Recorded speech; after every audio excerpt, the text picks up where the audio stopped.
Hi guys, good morning, good afternoon, good evening. Welcome to SMC with Arewa. My name is Arewa. I welcome you to my channel. If you are new, kindly click on that subscribe button and don't forget to on your notification bell so you can get notified whenever I drop a new video, so you can come and check it out.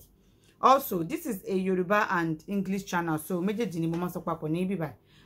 so much guys for joining me once again today. Thank you for your love. Don't forget to follow our two other channels, History with Arewa and Intimacy with Arewa. For any advert, support, donation, or for any discussion whatsoever, my contact is going to be down below in the description box. And I'm also going to leave it lying around in the comment section area. Thank you so much guys for joining me once again. Thank you for always coming back here. I really appreciate every single one of you. So thank you guys for joining me. If you are new, welcome. I hope you stay. And for the returning fans, thank you for stopping by once again. Ẹ ṣé, mo dúpẹ́, ẹ bá wa fi ìkàlẹ̀ sí. Kéré o. Ẹ bá wa gbé ṣíà kẹ́ jókòó. Lórí ètò lónìí, ẹ jẹ́ ká update lórí ọ̀rọ̀ awuyewuye ti olóyè Sunday Igboho àti àwọn èèyàn tí wọ́n kó mọ́ rógà ní ilé wọn àti ní ti protest tí ó wáyé ní ìlú Lagos State l'Ékòó.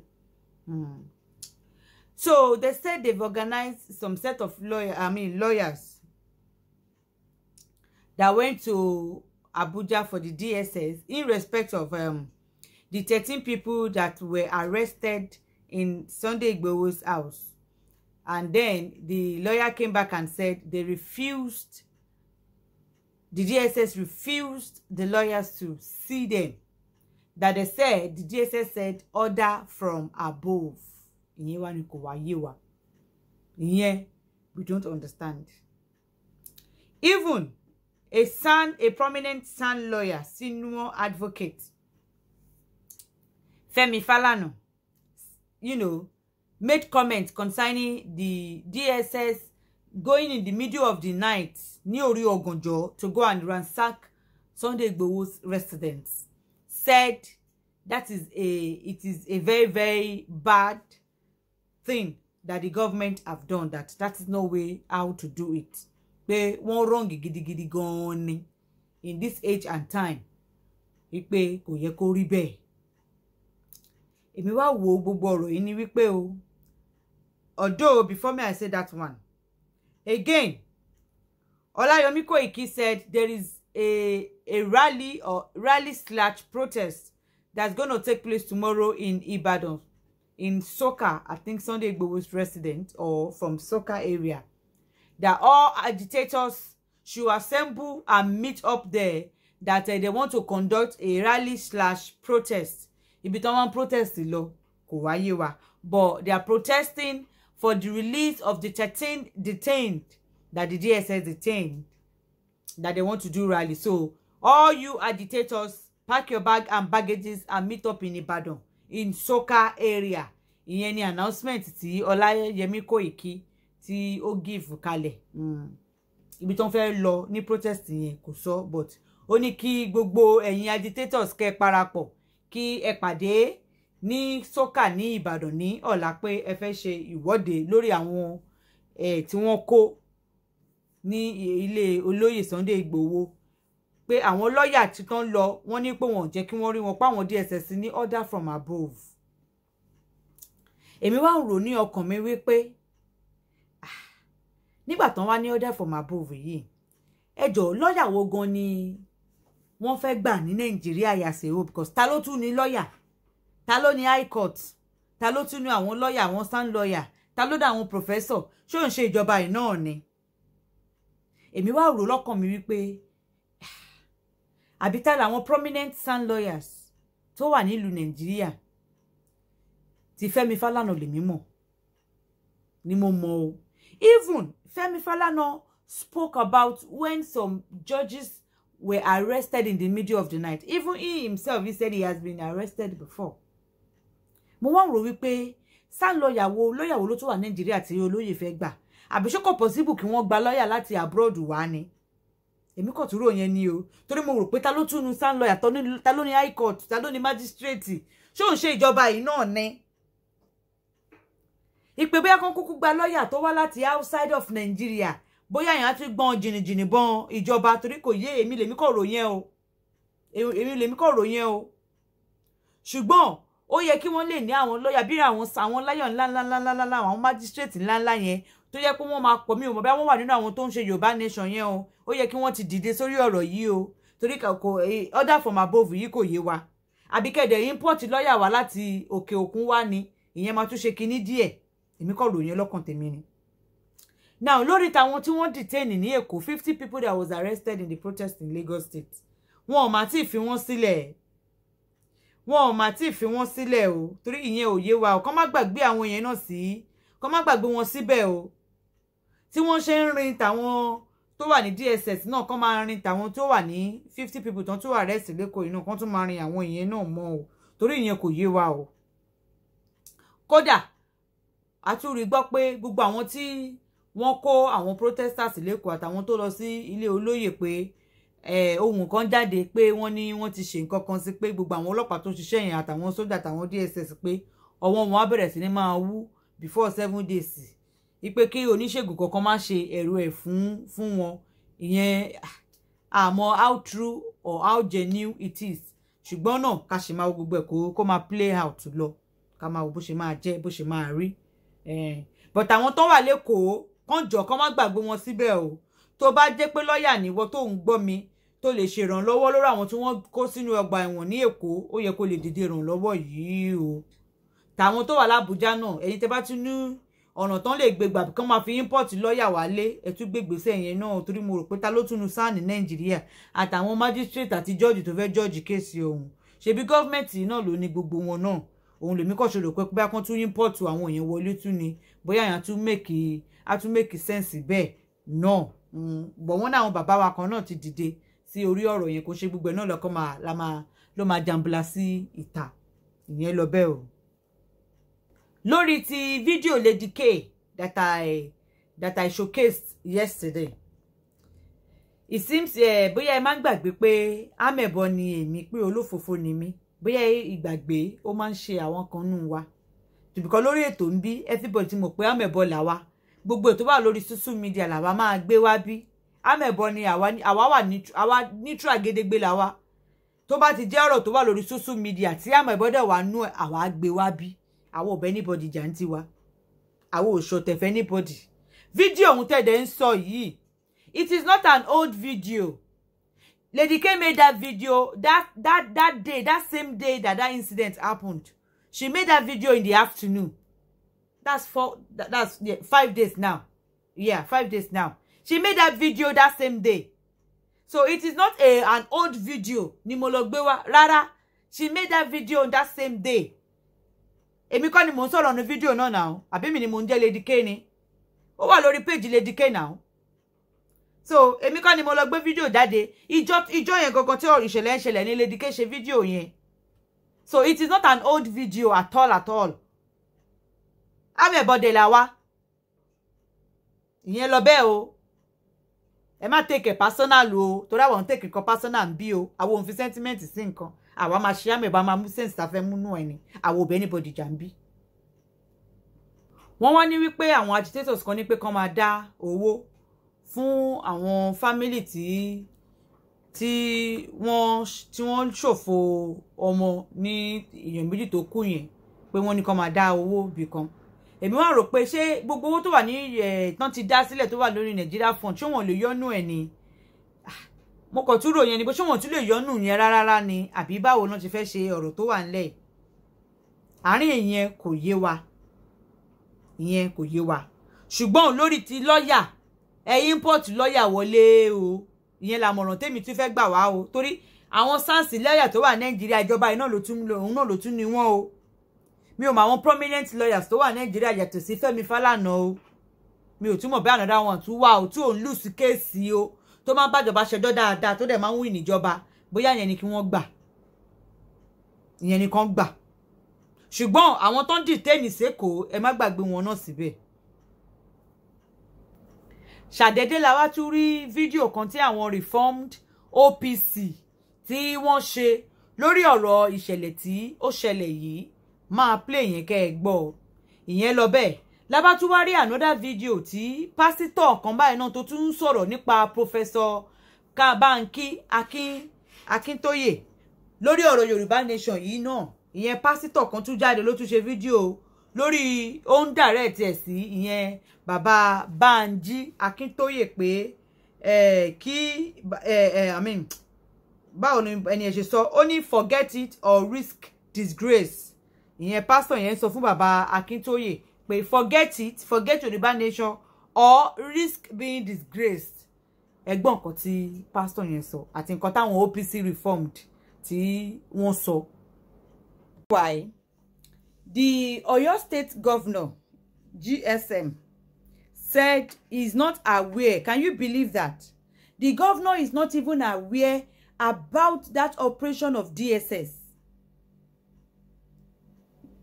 Kemale mari àwọn game plan táwọn Fúlàní tí wọ́n bá Yorùbá tó ń bá wa máa play. Our governor did not know about it. Ṣé okay bí wọ́n máa expect pé ká lọ bẹ̀rẹ̀ sí lọ máa bá governor máa jà pé ó mọ̀ ń pa ẹ̀ kíníkan no no ìpé kò mọ̀ ń pa ẹ̀. Wọ́n fẹ́ dájà alẹ́ láàrin wa àtàwọn olórí wa. Wọ́n fẹ́ forí wa gbá tàwọn tó fẹ́ forí wa máa gbá tàwọn olórí wa. Kẹ́ máa wo game táwọn people in play. He did not know about it,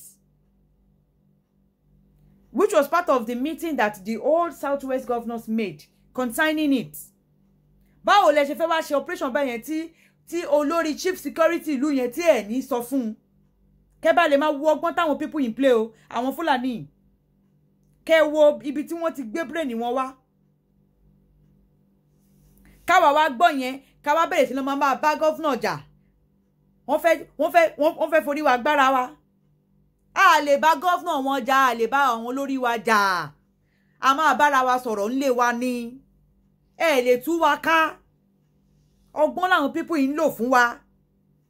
Ju gbogbo ẹ̀ lọ, wọ́n ní protest wẹ̀ yín agitators ní Ìbàdàn lọ́la. Ẹ bá wa pé àfá oníṣùkú o. Àfá oníṣùkú, ìyẹn àfá oníláwàní ni mò ń pè ní àfá oníṣùkú o. Kò ń ṣe èbú gbẹ̀lẹ̀gbẹ̀rẹ̀ máa dé pé ẹ tún ti ṣe kinní o. Àfá olóṣùká, ẹ bá wa pa àfá olóṣùká o. Wọ́n ní meeting wà ní ọ̀la ní Ṣókà ní Ìbàdàn pé wọ́n fẹ́ ṣe rally àbí protest. Ẹ bá wa pé àfá olóṣùká kí wọ́n present sí ibẹ̀ o.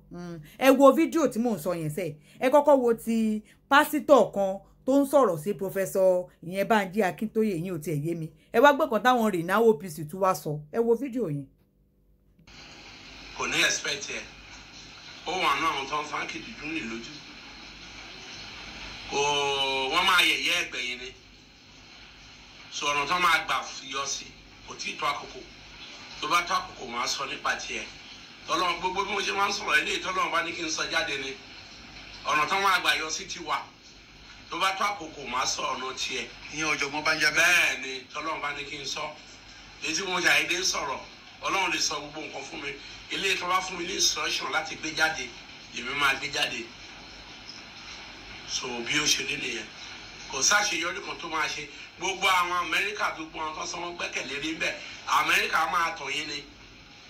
Nǹkan tí Amẹ́ríkà ń jẹ ní Nàìjíríà àti British tó ń jẹ ní Nàìjíríà kò lè jẹ́ kí wọ́n sọ pé kí Nàìjíríà pín.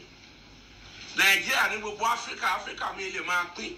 Nàìjíríà yàtọ̀ ní gbogbo Áfíríkà. Torí ọ̀pọ̀lọpọ̀ àwọn kan ló ní benefit ní Nàìjíríà. So Amẹ́ríkà máa tọ̀ yín ni àwọn ẹlẹ́mùkún ti parí ẹ̀ tán. Wọ́n á invite yín, wọ́n á kó tíì fún yín, wọ́n bá yín sọ̀rọ̀, wọ́n á ṣe gbogbo, wọ́n á yọ̀ mọ́ yín. Later on failure lẹ máa rí. Kí wọ́n sọ fún yín, wọ́n á welcome yín. Gẹ́lá ní táwọn ẹlẹ́mùkún bá fún Amẹ́ríkà, Amẹ́ríkà máa lò fún yín. Failure náà máa bá bọ̀. Torí Amẹ́ríkà kò sí gbogbo nǹkan tó ń ṣe with secret society ni. Àwọn ṣàwójọ àwa lọ. Ṣó ti ń sìn? So signal ni wọ́n máa signal failure ni wọ́n máa mú bọ̀. Wọ́n á yọ̀ mọ́ yín, wọn ò ní jẹ́ kẹ́ fura. Wọ́n á bẹ́ẹ̀ sọ pé ẹ̀ ń bọ̀ l'Amẹ́ríkà, wọ́n ní kẹ́ jókòó, wọ́n bá yín sọ̀rọ̀. Kódà bẹ́ẹ̀ fẹ́ ta flag yín náà l'Amẹ́ríkà, wọ́n fún yín láyè kẹ́ máa ta. Later on failure lẹ máa bá ń bẹ̀. Wọn ò tẹ́ni tó ń pín Nàìjíríà, Amẹ́ríkà ò tó bẹ́ẹ̀. Bí ó bá jáwọ́ máa yẹ̀yẹ́ ẹgbẹ̀yìn ni. Kò sáṣeyọrí. Nàìjíríà ò lè pín. Ọlọ́run ò fi sí.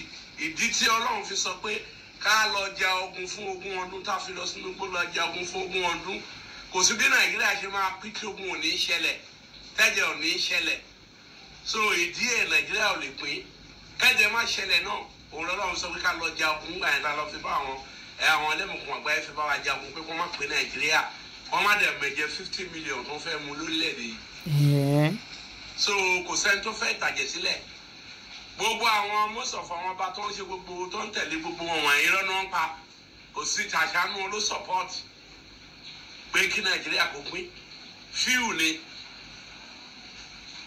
so advice mi fún wọn ní ìrírí táwa rí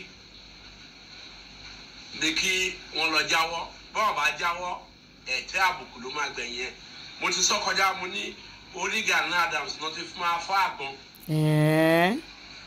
tọ́lá ọ̀nà kankan fò ní wọn ń kú sílé blood yẹn á máa tì í tó jẹ́ pé a fi hand bọ́n ṣe hand torí ńgbà tó jẹ́ ọ̀nà kankan fò ń sọ pé wọn lọ sógun pé owó ni bí Abẹ́lá ti sọ ló sọ ń gbà yẹn Abẹ́lá náà wọn ti mọ́lé ó kú síbi kan náà ni so bó ṣe rí nìyẹn so kò sí nǹkan tó ń lè ṣe torí pé àwọn tó jẹ́ alágbára orílẹ̀-èdè yìí tó ń lágbára jù wọ́n lọ wọn tẹ̀lé wọn lẹ́yìn so bó ṣe rí nìyẹn. tẹ́lẹ̀ ètò pé kí wọ́n tún ìlú tò là ń pariwo fún ìdí tá a fi ń pariwo kó kán tún ìlú tò ní wípé ìlú yóò bójú mu ìlú yóò rọgbọ kò sí nǹkan kan tó ń ṣiṣẹ́ nílùú wa ká ní wọ́n ti tún ìlú tò ní kò ní sí ọ̀rọ̀ pé Oòduà nation dìde bí a fẹ́ dúró lórílẹ̀‐èdè tiwa ṣùgbọ́n wọ́n kọ̀ wọn ọ̀tún tò láfi wá rí pé ẹni táwọn èèyàn fẹ́ sọ di ẹrú ayérayé òun náà wà ẹ kúkú fún wa lórílẹ̀‐èdè tiwa ká máa lọ nítùbí ìnùbí tí òun mú jáde dání tí òun mógun dání torí ìyá yìí pọ̀ but àwọn kan bámúbámú ni mo yó lórí táwọn ń kọ ní tiwọn nǹkan tí wọ́n wá mọ̀ ní pé àwa tẹ̀bí ń pa yìí á ju àwọn bámúbámú ni mo yẹn lọ tí ebi bá pa wá débì kan á bẹ̀rẹ̀ sí ní ṣùrùbù wọn so la fi sọ káwọn náà dìde ń sìn kán tètè sọ sí nǹkan tó wà ńlẹ̀ kíjọba lè ṣe nǹkan tó yẹ kó ṣe lórí nǹkan tó wà ńlẹ̀ láti ayé Ambode ni mo ti ṣàkíyèsí nǹkan tó ń ṣẹlẹ̀ adẹ lọ́ngbà yẹn a ṣe ìpàdé pẹ̀lú wọn a ní kan pé gbogbo lọ́balọ́ba ìpínlẹ̀ Èkó pé ká jọ sọ̀rọ̀ ká pè wọ́n ṣàkíyèsí nǹkan táwọn fojú rí ládùúgbò because tí Fúlàní kan bá wọlé bóyá ta ló ń tà ni tó bá fi máa di bí oṣù kan a ti mú Fúlàní ní ìwọlé mọ nǹkan tó wá ń ṣe ni pé ata tí wọ́n gan ó pọ̀ ju ti Yorùbá lọ sọ àwa Yorùbá gan a lọ sọ́dọ̀ Yorùbá mọ́ ọ̀dọ̀ tí wọ́n la ti ń rajà. àbí nàtúrẹ́ láìkí ọ̀pọ̀. àwọn gbilẹ̀ sí àwọn àdéhùn fojú wọn ṣe ń gbilẹ̀ sí ẹ pé nǹkan kan fẹ́ ṣẹlẹ̀ ni ṣùgbọ́n wọn kọ́ bí ara sí. kíní ẹ̀ ló wá débi tó délé ní nsìn tó ti wá gbogbo ó ti gbogbo everybody lọ́wọ́. wọ́n máa jí wa gbé nǹkan tó tiẹ̀ wá ń gbìyànjú ni pé ṣèbí tẹ́ bá tiẹ̀ jíyàn gbé tẹ́ ti gbowó tẹ́ fẹ́ gbà lọ́wọ́ ẹ̀ dẹ̀ fi ẹni náà sílẹ̀ má jíyàn gbé wọn á gbowó wọn á tún pa ẹlòmíì wọn á jí gbé wọn á gbowó lọ́yìn wọn á bá sùn wọn á tún pa. wọ́n ti bà gbogbo nǹkan àgbẹ̀ jẹ́ ẹ wá sọ pé kinní kan ṣé gbogbo wa yìí ń sìn tá a ti ń pariwo pé a fẹ́ dìde fórílẹ̀-èdè Yorùbá ṣèbí tá a bá rí nǹkan jẹ ni ṣé ń tẹ́bi ń pa ń jagun ni. nígbà tó bá ti bà gbogbo nǹkan wa jẹ́ oko wa jẹ́ tí ò sí bá fẹ́ rí nǹkan oko kankan jẹ ta la fẹ́ gbọ́kànlé láti ọ̀rọ̀ kankan àti wọ́n á gbọ́kànlé wọn fáwọn nìkan máa kó nǹkan oko tí wọ́n wá sí kọ́ máa tà fún wa kọ́ máa fi májèlé sínú ẹ̀ fún wa gbọ́. kí ló fẹ́ kù. so gbogbo nǹkan tá a rò lélẹ̀ Ọlọ́run Olódùmarè nígbà fún wọn. ìyá yìí ti pọ̀ jù wọ́n dìde kọ́ bá a sọ sí nǹkan tó wà ńlẹ̀ yìí kọ́ máa ṣòjò wọ́n léèyàn lẹ́yìn nǹkan kan ò lè kàn wọ́n kọ́ dìde kọ́ sọ sí nǹkan tó wà ńlẹ̀ yìí a ti ṣetán àti rí pé a fún ọ ní ètò ààbò tó péye ṣùgbọ́n kọ́ tiẹ̀ dìde kọ́ sọ̀rọ̀. ìyẹn OPC. kọ́ má kọ́ káwọ́ gbéra pé kíní yóò dọ́dọ̀ àwọn ṣé wọ́n ń wo àfin lọ gbé ọba ni. àmọ́ ṣẹ́rí ó máa ń dùn mí gan pé Yorùbá ò mọ nǹkan tán ní. and gẹ́gẹ́ bí ọmọ Oòduà èèyàn kan ò lè ní gbogbo ẹ̀ èyí tí wọ́n bá ní màá gba tọwọ́ tẹ èyí tèmi ní èmi á fún ẹ ní tèmi ẹlòmíì àìlè sọ̀rọ̀ ló máa ń kóyà jẹ wọn ìyá máa jẹ ẹlòmíì akọ̀kàwọ́ gbéra kò ní sọ fún àwọn tó yẹ kó sọ fún mò ń sọ lẹ́ẹ̀kan mo ní gbogbo ìtàn sọ yẹn sí mo là nílò ìbọn a nílò gbogbo yẹn fógun tó wà nílẹ̀ tó bá fẹ́ dá nǹkan tó yẹ kó dá sílẹ̀ àwọn nǹkan ìbílẹ̀ la máa fi kojú nǹkan tó wà nílẹ̀ wọ́n á dẹ̀ mọ̀ pé ayé yìí ń jẹ́ ayé Ọlọ́run dẹ̀ ń jẹ́ Ọlọ́run lókè. ẹ ti bẹ̀rẹ̀. sọ nǹkan tó gbogbo nǹkan yẹn gbogbo ẹ̀ lóyìn wá ń pamọ́ tó máa fẹ́ kọ́ tú gbogbo ẹ̀ jáde gé àtúkò jáde á dẹ̀ di nílé o ẹ tú díẹ̀ jáde lórí ọ̀rọ̀ tó ń ṣe balẹ̀ ọgbọ̀n ọmọkùnrin yìí jẹ́ tú díẹ̀ jáde kò sí nǹkan tí ò dúró fún. ẹ má jẹ́ kán ṣe lọ bẹ́ẹ̀. bó bá yìn mí bọ̀ tí mo bá padà wá bẹ̀ ṣe bó ló parẹ́ alóka mú mi sí yẹn. tí n bá mẹ́gbẹ́ ẹ̀dá ní bó yìn mí bọ̀ tó bá gbá mi tó dẹ̀ délé tó kú ṣèbí wọ́n ló parẹ́ àbí mo pẹ́. àlùwò. tí n bá mẹ́gbẹ́ ẹ̀dá ní tó gbá mi létí tó délé tó wù ẹ́ wú wọ́n á bá mi fẹ́ rọ̀ mi ò ní fún ẹlẹ́rù ẹ̀ toro kọjá yìí ẹni so gbogbo orú nǹkan yẹn ló yíwa ọdẹ ìwà náà ẹgbẹ́ tó lákòdẹ kúrò mi. ẹ ṣe rí nǹkan tó ṣẹlẹ̀ yẹn bó ṣe yẹ kó lọ ló ṣe lọ. ṣé mo pọ́n náà wọlé ẹ̀sìn tó pààyàn. bẹ́ẹ̀ni. ká ló pa ọlọ́pàá ẹyọ kan sìn ní nǹkan tá à ń sọ ẹ̀kọ́ làwọn máa sọ. òun ló fi jẹ́ pé jagunjagun máa ń fi ọpọlọ ja ogun ni. jagunjagun tí ò bá lọ ọpọlọ sógun tó ń jà irú wọn máa ń bára wọn bí tó ń ti fẹ́ ni. bọ́n ṣe wọlé yẹn wọ́n lè máa lọ bọ̀ tó bá lọ ẹ mọ nǹkan tó bá ti bí ni. kò tí ẹ bá wọn dà kán fọmọ ọlọ́mọ lẹ̀. olódodo máa ń jẹ ń bẹ ọmọ tó kú níjọ́ rálì sátọ̀dé yẹn ṣé ọmọ tí ò mọ tí ò mẹsẹ̀ ni. bẹ́ẹ̀ni. irú nǹkan tí ò bá lọ pọ̀ jù nìyẹn ká ní Sunday gbé ìgbésẹ̀ láàrin yẹn. ó lè jẹ́ pé nǹkan tó ṣe yẹn ló ti bójú mu jù nǹkan tó yẹ kó ọlọ́pọ̀ lè yàn ṣe ló ṣe yẹn. nǹkan kan ṣáàṣì òun fúnra rẹ̀ wọn ò rí pa wọn ò dẹ̀ rí gbé lọ bọ̀tán pààyàn sínú ilé ẹ̀ kálò ló pa ọlọ́pàá kan ni kò ní ṣe kó nǹkan mìíràn tó máa sọ. Yorùbá nation ṣé yóò ṣe é ṣe. lágbára ti Ọlọ́run pẹ̀lú àtìlẹyìn Ọlọ́run àti gbogbo àwọn àgbààgbà ilẹ̀ Yorùbá tá a ṣe ṣe. àfikún sà à ń fi àkókò yìí fi bẹ̀ gbogbo àwọn tó jẹ́ agbófinró ọmọ Yorùbá orúkọ mi ni Alhaji Taofeek Adeyemi the national organizer. ẹ máa rán wọn níṣẹ́ ẹrú kan fi tọmọ jẹ́ ẹ. à ń fi àkókò yìí bẹ̀ gbogbo àwọn tó jẹ́ agbófinró ọmọ Yorùbá mo jẹ́ ọlọ́pàá ni mo jẹ́ sójà ni no matter any uniform men tó bá ń kó jẹ́ kí oníkálukú kó mọ̀ pé òun ilé làbọ̀ sí mi oko. bẹ́ẹ̀ ni. gbogbo iṣẹ́ tó bá ń kí federal government máa rán wọn sí àwọn ẹbí wọn kí wọ́n fi làákàyè ṣe. kàn fi yẹ. ẹni jẹ́ mẹ́ta yìí a rí inú mídíà pé our minister of information Lai Mohammed ó ní grandson òun 7 years old boy ó ń bi òun léèrè pé grandpa why tó ń fi ń pè ní Lai Mohammed ọmọ ọdún méjì ọmọ dáni pé àwọn colleagues ẹ̀ ní school ni wọ́n ti ń yẹ̀yẹ́ ẹ̀ useless ẹ̀ ní pé bàbá èèyàn báyìí ni kí gbogbo náà tọ́jú ọmọ Yorùbá tó jẹ́ uniform men kí wọ́n rántí pé ohun tó ṣẹlẹ̀ ńlọrin nígbà tí wọ́n lò wá láwọ̀ ara wa síra wa tán tí wọ́n capture lọrin wọ́n sọ wá dẹrú mbẹ̀. bẹ́ẹ̀ni. tí wọ́n bá lò wọ́n sí ọmọ Yorùbá pé kán wá pa ẹbí wọn kán wá para wọn kán pa ìran wọn kán rántí pé ilé làbọ̀ sí mi oko àwọn náà ń padà bọ̀ ní.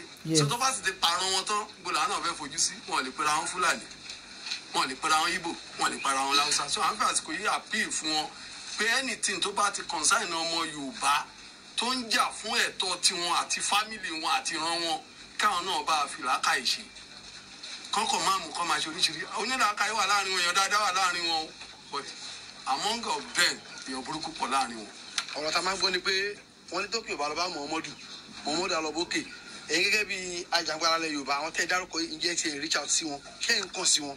à ń kàn sí wọn à ń bá wọn sọ̀rọ̀ but ọ̀pọ̀lọpọ̀ wọn ti gbàbọ̀dì Yorùbá sì máa ń pò pé ń bá ti dalẹ̀ ó máa ń bálẹ̀ lónìí. ìṣẹ̀lẹ̀ fún àfikún lórí àárín yẹn àjọṣepọ̀ tó dán mọ́rán ó wà láàárín àwọn àti gbogbo àwọn agbófinró. but ìgbà míì tán bá rán wọn níṣẹ́ ẹrú wọn yìí fi tọmọ jẹ ni tán bá ní wọ́n mú olè 10 ní Àlèmọ̀ṣọ́ local government àwọn ọmọ OPC reform lábá wọn 8 nú ẹ̀ tàdé ń kó wọn fọlọ́pàá tán bá náà mú ní Agége ọmọ OPC reform ló bá wọn mú 8 nú ẹ̀ tó dẹ̀ ń kó fọlọ́pàá. kí lè ń kó fọlọ́pàá fún. iṣẹ́ tó ń ṣe à ń tì wọ́n lẹ́yìn fi ṣe but tán bá rán wọn ṣe dé tòrutèrú káwọn náà máa fi ọpọlọ sí kọ́ máa rántí pé ilé làbọ̀ sí mi òkú. èyí tó wá ṣẹlẹ̀ ní ayé tẹ̀ tí àwọn OPC tó lọ kọlu Síkírù tó ń mú fọlọ́pàá tó padà wá ju àwọn náà sátìmọ́lé ojú ò lè fi wò yẹn. kò lè ṣẹlẹ̀ lọ́dọ̀ tèmi kò lè ṣẹlẹ̀ ní ọ̀dọ̀ tèmi adé sọ díẹ̀ fún yín ṣẹ́rí glory yìí tí ó bá yẹ kí yàn kó dàgbà kó má dàgbà wọ́n ṣe mú Síkírù yẹn kí gbogbo àwọn kan jókòó síbi kan wá ní condition station kan wọ́n fẹ́ wọn lọ station ṣé wọ́n á lè kó gbogbo àwọn ìwà kan sátìmọ́lé gbọ̀ngbà tẹ mú Síkírù tẹ́yìn méjì kan wá yọ ẹ lọ ń gbé fọlọ́pàá òun ló yẹ kó kí wọ́n mọ́lẹ̀ mọ́ yẹ kí wọ́n mọ́lẹ̀ náà wọ́n lè ṣe kí wọ́n mọ́lẹ̀ ó yẹ káwọn ọmọ ẹgbẹ́ dìde lẹ́sẹ̀kẹsẹ̀ ni bí ó yẹ ìnìṣó station kí ló ṣe tàbí tí wọ́n mọ́lé kí ló ṣe fún Síkírù ṣọ́pàá Síkírù ni gbọ̀ngbà jẹ́ pé àwọn ọkọ̀ káwọn gbéra òun ló jẹ́ pé tí yóò bá sọ nǹkan tó ń ṣe wọn ní mògùn tó yẹ kán fi sí irú ò lè wáyé kò dẹ̀ lè wáyé mọ́ kò tí ẹ̀ lè ṣẹlẹ̀ lọ́dọ̀ tèmi torí tẹ bá mú ọmọ ẹgbẹ́ méjì gbogbo àlà ń bọ̀ mi tẹ́ ti mú afẹ́mọ̀ nǹkan tó yẹ tẹ́ fi mú torí àkíńṣe ọ̀daràn so bí tó máa kẹ́ tìwá mọ́lé fún ẹ̀ lè tìwá mọ́lé fún. ta ló ń bankróòlù reform OPC o. ẹnìkan ṣe pọ̀ ẹnìkan ṣe ayé yìí dídájọ́ odò láìsí èjì ògbè lójọba afá ìdílé ìyá ìdílé baba ńlẹ̀ àná láàrin ẹgbẹ́ láàrin àwọn tó ń lé ayé ṣe ní ọba ẹ jọba olówó ẹ níjọba òtòṣì.